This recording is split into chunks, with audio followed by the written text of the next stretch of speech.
I have been wanting to dry my garden flowers for craft products, but I really don't want to wait weeks for them to dry in silica beads.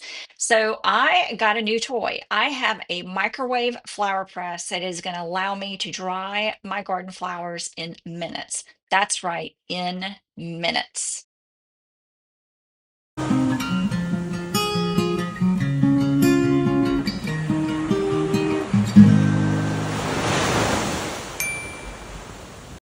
Okay, so I did read the directions and I went and picked some couple of flowers, enough to do one press.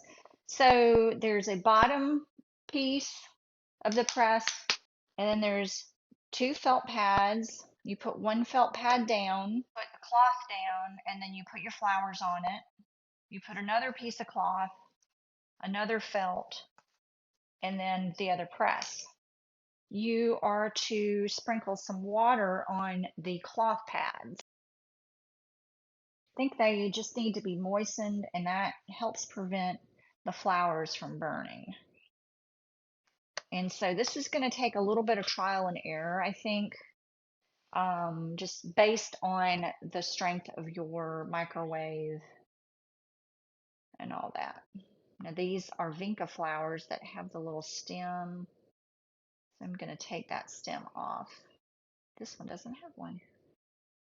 Just place the flowers between the thin fabric liners, sandwich this in between the felt pads, and then place everything between the rigid plates and secure it tightly with that elastic band.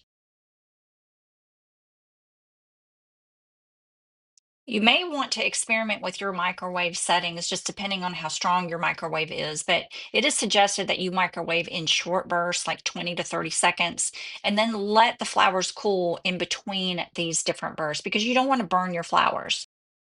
And then you just want to repeat this a few times until your flowers are dry and, kind of papery to the touch. But be careful because they are fragile.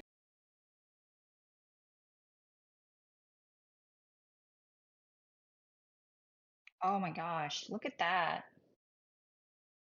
That's perfect. Oops. That is perfect.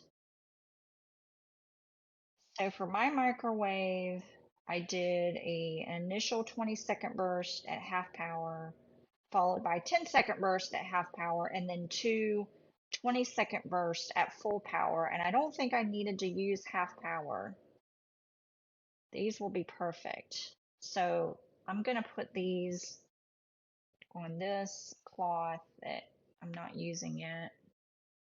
So, how a microwave flower press works is it uses the heat and speed of your microwave while maintaining the color and structure of your flower better than traditional air drying or pressing. And not all flowers are able to be air dried. They just fall apart.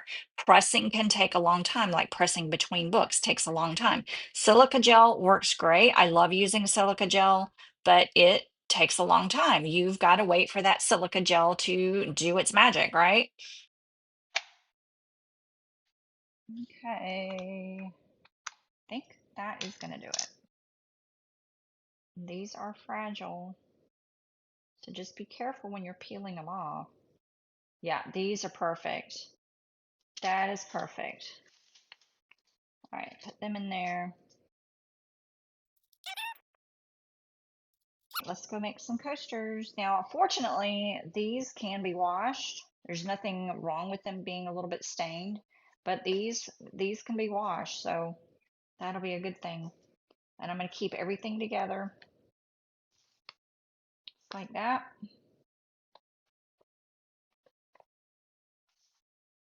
And that's how you use your microwave flower press. Let's go make some coasters.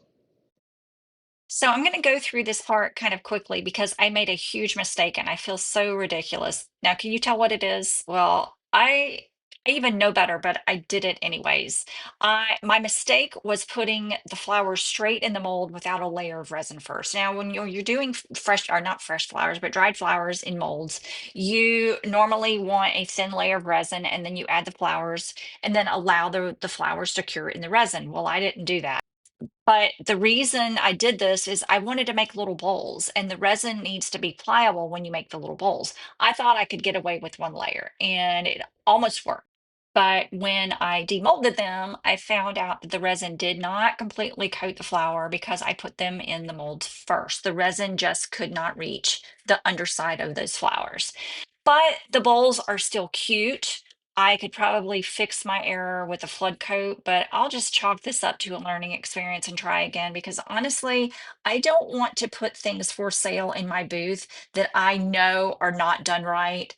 And I don't want quote unquote fix to look even more ridiculous than what I started with. So I'm going to chalk it up to a learning experience and we'll just try again.